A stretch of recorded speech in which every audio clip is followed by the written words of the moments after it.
सुबह का वक्त गांव के करीब घने जंगल में एक गरीब लकड़हारा कुल्हाड़ी से लकड़ियां काट रहा है।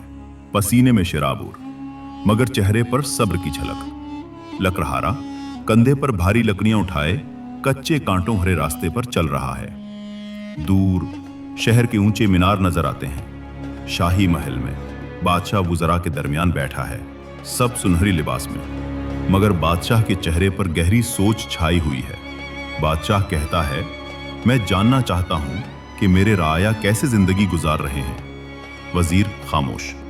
बादशाह फैसला करता है कि वो आम आदमी का लिबास पहनकर अकेला निकलेगा। बादशाह आम कपड़ों में आजिज़ी के साथ गांव के रास्ते पर, हाथ में एक छोटा सा थैला और दिल में राया के हाल जानने की तड़प। बादशाह एक थका हारा लकड़हारा देखता है, कंधे पर भारी लकड़ियां, मगर चेहरे पर शुक्रगुजारी की रोशनी। बादशाह, भाई तुम सारा दिन मेहनत करते हो, तुम्हें थकन नहीं होती? लकड़हारा, थकन तो आती है, मगर हलाल की कमाई का सुकून सबसे कीमती है। लकड़हारा बादशाह को अपने कच्चे घर ले आता है। घर सादा मगर साफ। बीवी पानी पेश करती है इज्जत और अपनाइयत के साथ। बादशाह हैरत से देखता है। खाने को सिर्फ सूखी रोटी और एक प्याला दाल, मगर लकड़हारा खुशी खुशी रोटी तोड़ता है और बादशाह को कहता है, आइए साथ खाइए। बादशाह, क्या तुम्हें कभी कमी महसूस नहीं होती? लकड़हारा, कमी तो है, मगर शुक्र है भूखे नहीं सोते।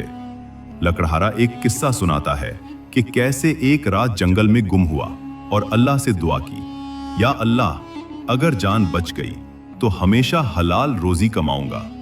ये बात बादशाह के दिल को छू जाती है। वो सोचता है, कितने लोग हैं जो खामोशी से मुश्किलात सहते हैं मगर शुक्र अदा करते हैं। बादशाह महल लौटता है, असल शाही लिबास पहनता है और हुक्म देता है, लकड़हारे को दरबार में पेश करो। लकड़हारा हैरत ज़दा होकर दरबार में दाखिल होता है। वो देखता है कि कल का मुसाफिर दरअसल बादशाह था। बादशाह बुलंद आवाज में कहता है, ये शख्स हमें सिखा गया कि इज्जत दौलत में नहीं बल्कि मेहनत में है। बादशाह लकड़हारे को सोने के सक्के, नया घर और जिंदगी भर का खर्च देता है। लकड़हारा आंखों में आंसुओं के साथ शुक्र अदा करता है। गांव वाले खुशी से तालियां बजाते हैं। बादशाह ऐलान करता है, अब ऐसे कवानीन बनेंगे जो मेहनत कशों की जिंदगी आसान बनाए। लकड़हारा अपने नए घर में खुश खुरम, मगर कभी कभार फिर जंगल जाकर लकड़ियां काटता है ताकि माजी की मेहनत और शुक्र न भूले। बादशाह खिड़की से गांव को देखता है और सोचता है, बादशाही का असल मकसद इंसाफ और रियाया की खिदमत है। गांव पर सुनहरी रोशनी फैलती है।